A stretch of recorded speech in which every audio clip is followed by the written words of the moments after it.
what are your memories of Grand Prix wrestling? Oh, Grand Prix wrestling was really, if I can say, the most talented wrestlers ever were with Grand Prix. You know what I mean? There was a different type of guys than there is today. Today it's different.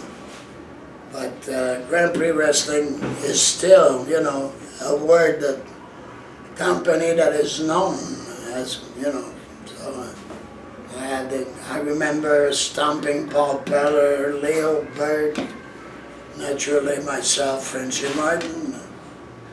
But Grand Prix wrestling was quite a company. Right. And you were a top wrestler in Puerto Rico. You wrestled Ric Flair once there. You want to tell us about that match? Yeah, at one time I was the main event against Ric Flair, and there was an hour time limit, and I was ready, you know. My wife used to watch the tape of Ric Flair beating other people, you know, how he was smooth. And I always tried not to commit, you know, because he knows wrestling, so I didn't want to get close to him. But it turned out to be one hell of an experience, and I think that's what gave me my confidence for the rest of it, you know. What did you think of him as a person?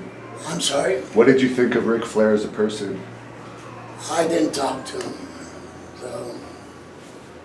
And you also worked for Carlos Colon, of course, in Puerto Rico. What are your memories of Carlos? I have very good memories going back to '75, you know, which is when me and Rick Martel's brother went there as a tag team, you know, the Martel brothers, and we really popped the place wide open, and we did very good there. And did you ever have any issues with your pay with Mr. Colon? Oh, well, it's a little personal, let's just say. And you were talking earlier to me that you know King Tonga, and he's a really tough guy. Do you have any stories about him you want to tell us? King Tonga, to let you know, I'm going to tell you the truth. If you have a chance to go to hell instead, you might as well go to hell, because he's unbelievable. I've seen him, two guys by the throat like this. They were both fainting, and then a kick there, a kick there. He had 6 guys laying down in the bar, you know.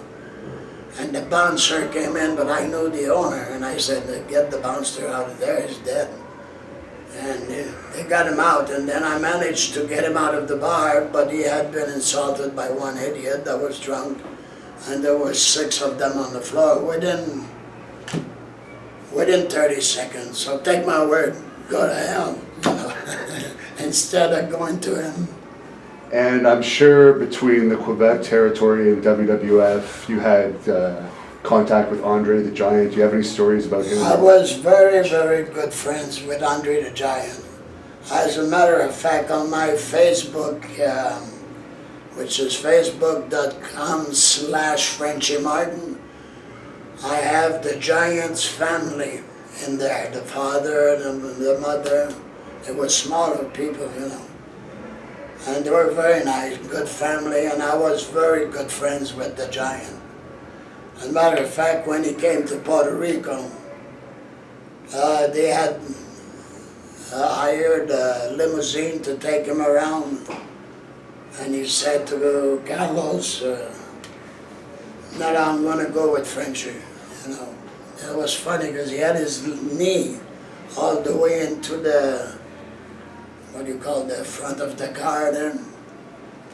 And I remember he said, oh, give me a cup of beer. So I stopped, double park, you know, quick run in.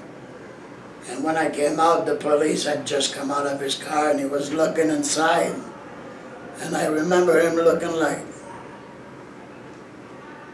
geez, who's this? I said, that's the Giant. Wow, he said. And he was very impressive, you know. He said, that beer? I said, no, that's for after the match.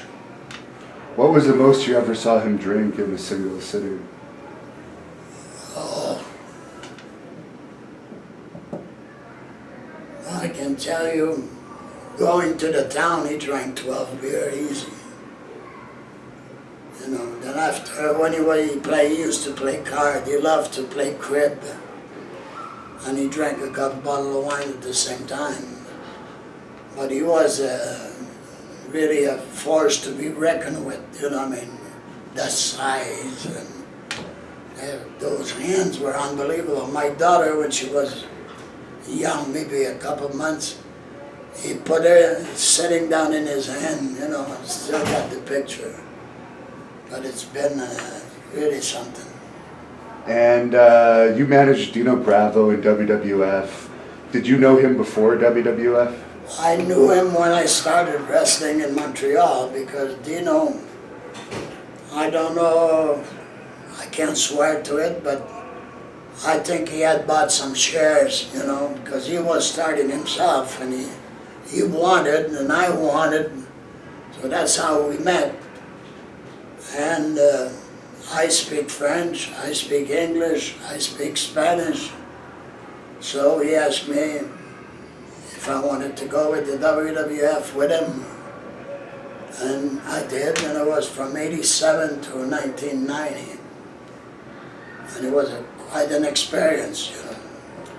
And what exactly happened with Dino, to your knowledge, with his execution-style death? I have no idea. No idea at all. He was a very nice guy. We didn't hang out together, you know. I made sure that he had the hotel reserved, that he had the limousine picking him up at the hotel to go train. And I had another limousine at night, so he trained twice a day. And one time we were at the Gold Gym in California. What's the name of it? Venice. Venice, California, right. And he did on the bench press there 700 pounds. And those who write the books, the guy said, "Do you mind if we write it down?" I said, no, go ahead. He said, "I never seen nobody here push 700 pounds. And afterwards, that's when he was training for that 710 pounds. Remember that in the years back, he was here in Ontario somewhere. No, he was a good guy, very tough.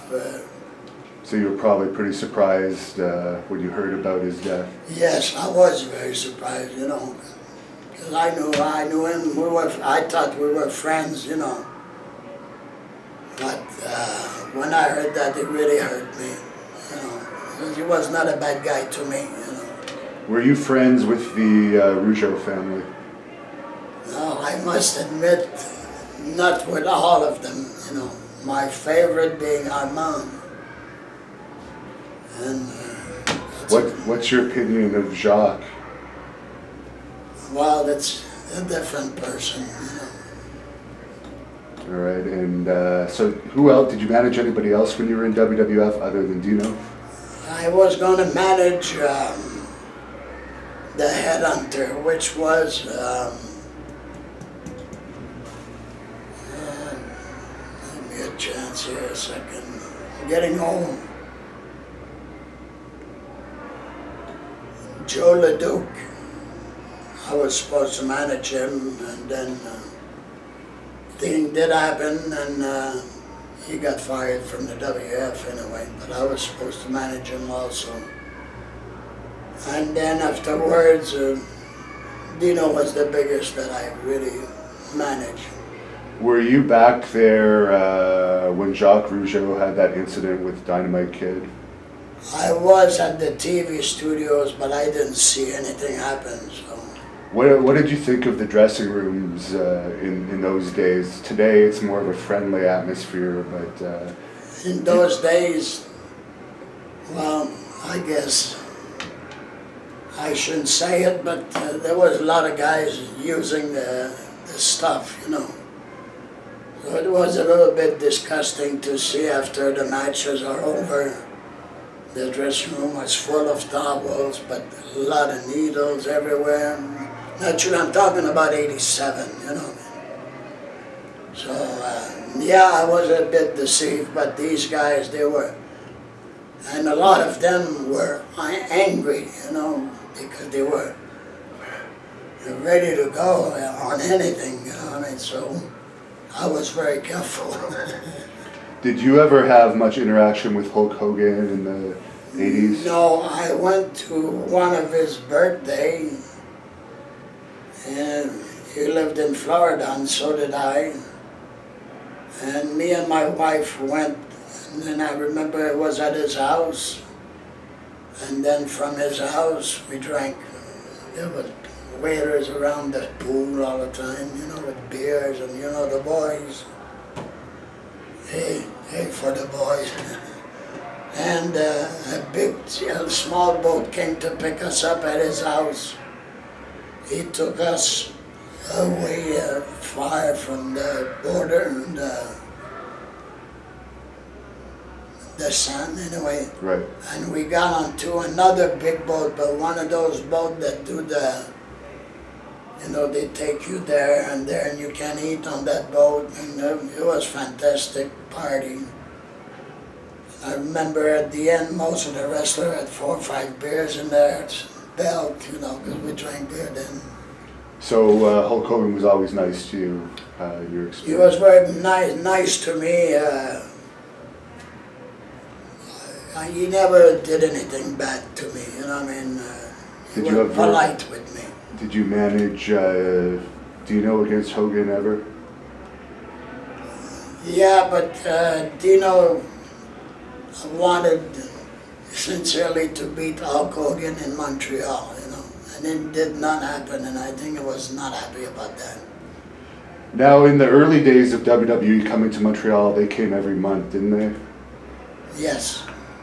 Were the crowds pretty good back then? Yes. Yeah, and in those days it was the Athletic Commission, remember that? Yeah. So everybody had to have a permit, and then they told, from what I heard, they told Vince McMahon, we don't want no birds, we don't want no snake, we don't want no dogs, we don't want chain match, we don't want cage match. And then, what are you going to do? It was a professional wrestling, you know, so I was a little bit of a hassle with them, and then when it turned out to be WWE Entertainment, they couldn't stop them because it's entertainment then, you know. Yeah. So they switched from sports to entertainment to get away from the commission. Exactly. Yeah. No, not from the commission, but they had something with the WWF. Oh, the World Wildlife Fund. Yeah, you know. So what was your favorite memory of your time in WWF? Wow. The first paycheck. No, there wasn't. Only nice guys, real nice people, you know, very professional. We flew early in the morning, 5:30, you know, so for a drinker it was very hard to follow, you know. But the guys back then didn't drink, they got the juice. And you managed in Madison Square Garden a lot too in those days? I was in Madison Square Garden. As a matter of fact, if you go to YouTube and you write down Frenchy versus Ultimate Warrior, that's where I broke my collarbone.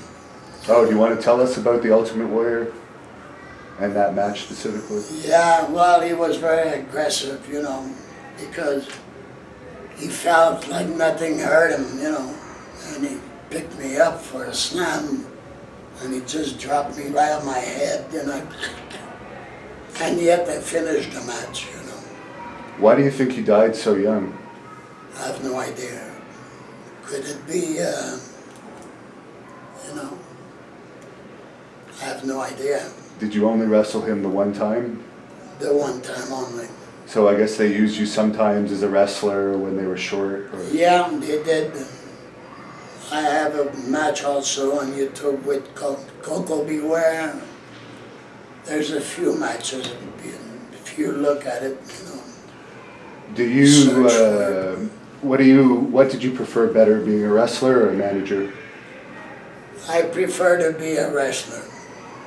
I love wrestling. I remember my first match was at Latour. I don't know how many moons ago, but wow, it's got to be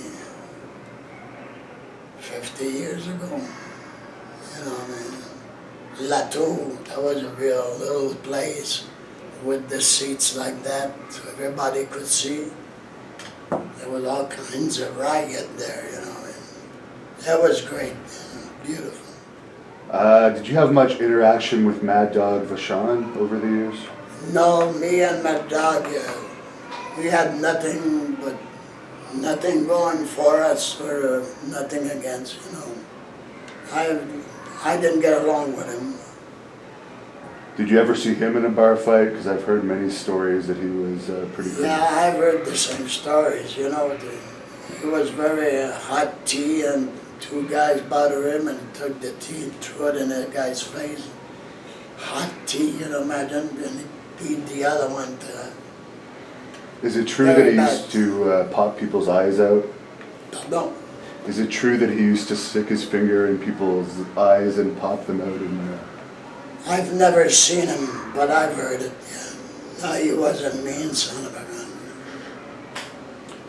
gun. So what was your favorite feud as a wrestler, with you as a wrestler in your career? That I liked? Well, Hercules Fernandez was one of my very, very, very good friends with my family, his family. Beside that... oh, sorry, I meant feud, like, who was your favorite opponent to feud with? Carlos Colon was one.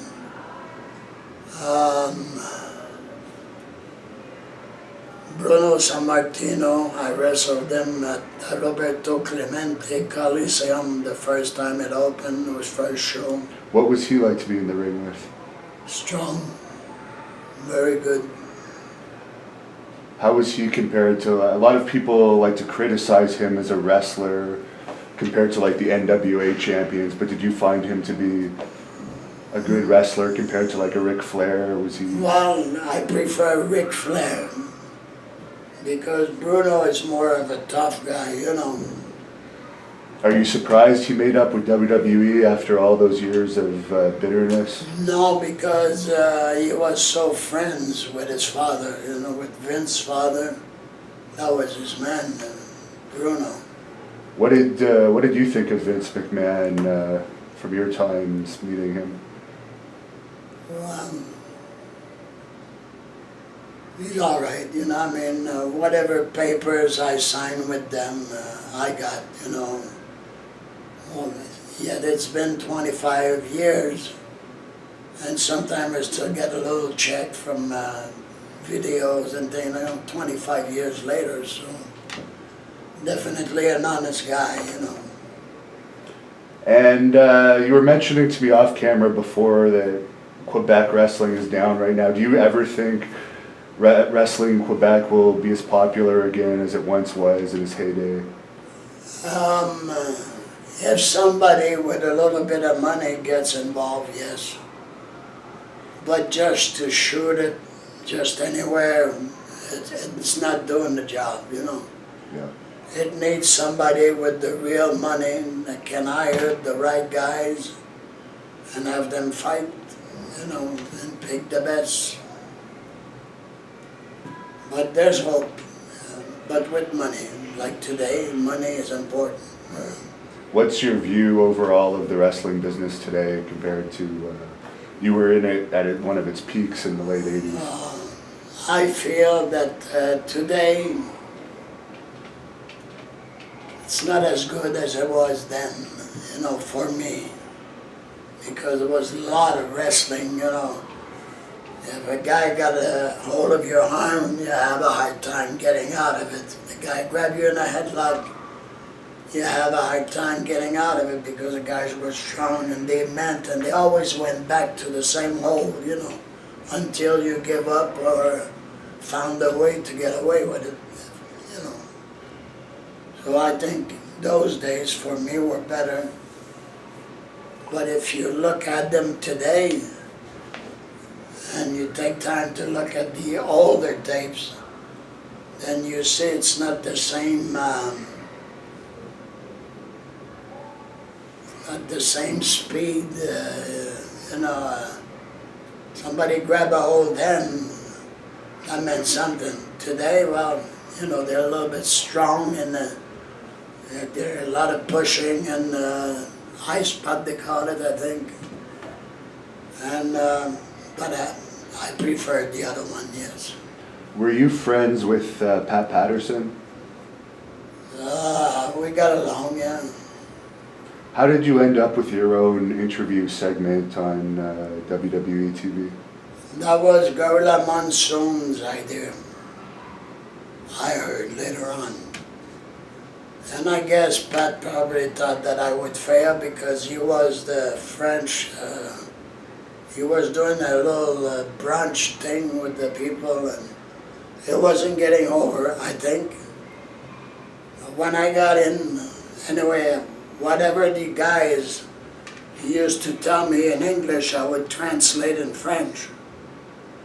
But my way, you know. So if he said that tonight I'm going to destroy Dino Bravo, I would say tonight, mesdames et messieurs, he's aware that he's going to get a beating he's going to remember for the rest of his life. And then the guy would say, are you saying what I'm saying? Yes, sir, straight. And I got over it real good.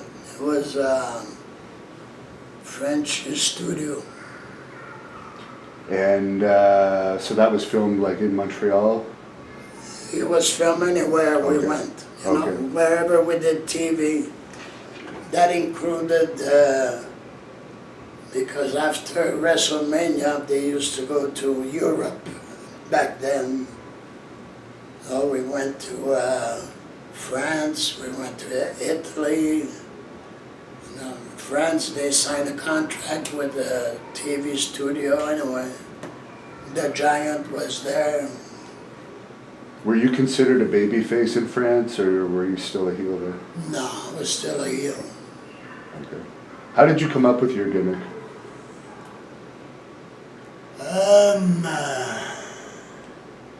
I had the beard like that, and Monsoon at one time said, Frenchy, I see you as a painter. You know. I don't remember the name, but a real French, well-known painter. And I said, you think? He said, yeah, you got the mustache, so you know, you should get the beret. So I got the beret, I got the costume for painters. And that's how it started. And did you ever wrestle the original Sheik or wrestle on the same cards as him? I've wrestled on the same card of the Sheik. I've wrestled Abdullah the Butcher many times. And Crybaby Cannon.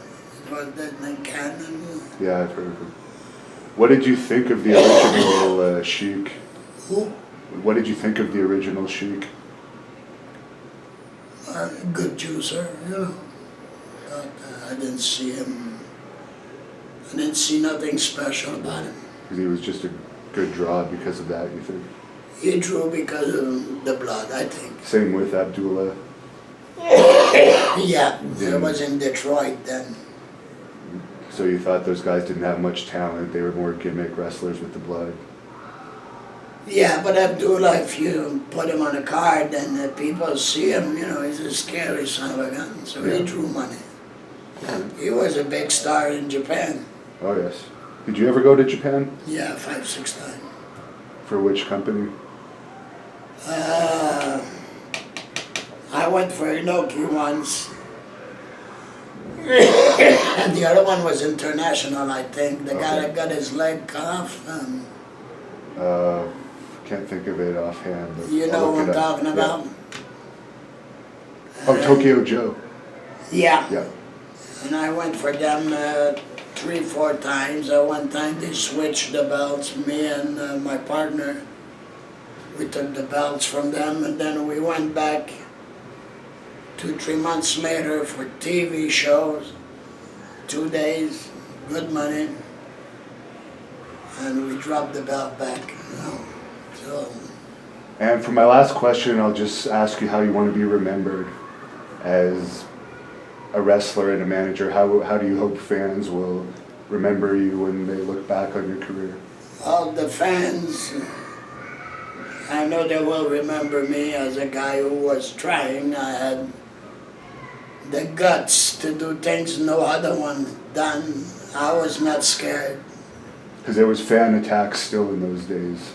Yeah, yes, oh yeah. Were you ever attacked? Yes, Yeah. but outside, you know. Yeah. And just for fun, something like that. When we used to do TV in Halifax, Nova Scotia. So every TV there was a guy and a girl following me with a car, you know. And I beat a few people down there, you know, boxing or bar stomping, like stomping Paul Peller would say. And what was I talking about, Halifax? Dealing with fans coming after you. Yeah, so they were following me every time. So one morning I said, the hell with it, I bought an axe, you know. And my partner, which was Rick Martel's brother, was driving, and I said, the light there, when it gets red, stop the car, and I'm going to get out. So we're the yellow light, and then the red light, boom, and I take out the axe, and I come out, and the guy went nuts, and he put the flasher, and he left. I never seen him again. It was just a fan that wanted to know where we stay, you know. And I just realized you brought up Rick Martel. I forgot to ask you about him. What did you think of him? Rick Martel, the wrestler. Oh, he's very good. I'm part of the training, you know, because me and his brother were partners. And we used to work for Montreal back then. And Michelle asked me, said, Frenchy, would you help me train my brother? And I said, all right. And we're still friends, you know. Do you think he was better as a heel or a baby face? Rick? Yeah. Oh, babyface. Yeah. When he was AWA champion. Yeah. Very good. Did you travel with him ever in WWE or WWF at that time? Yeah, we travel a little, you know, whenever we're on the same flight or on the same show, because in '87 they used to do 3-4 towns a day, you know. Right. Saturday and Sunday, limousine would wait for you. The first 4 matches went to the airport to the next town and started the show, and this show here finished later. And then they got into the limo and joined the 4 match over there. It was very well organized and everything. You know, we get our tickets for the whole month, you know, like Detroit, California, you know, it's unbelievable. So in those days, would you actually do any of the real managing of a guy like Bravo above like just being the TV manager of him? Like, would you actually ever organize his flights? Yeah, I used to organize his flights, but especially the limousine to go to the gym, you know. Okay. He was a gym freak, really. Yeah, I see. Okay. Well, that's good, unless you have anything else you want to add. I wish, I don't know, I had a hell of a life with wrestling. I enjoyed it, I loved it. Today, I don't hate it, but just I wish I made a little more money, you know. But that's life, you know. I'm at my office. I could be managing the whole show, you know. But I don't want to get involved that much, you know. I'm getting a little older, you know. I say 38, but nobody believes me, so. Would you believe me at 38? Maybe I would. All right, well, that's very There's some sick people everywhere. Show us your back of your shirt. Le derrière de votre gilet. La derrière.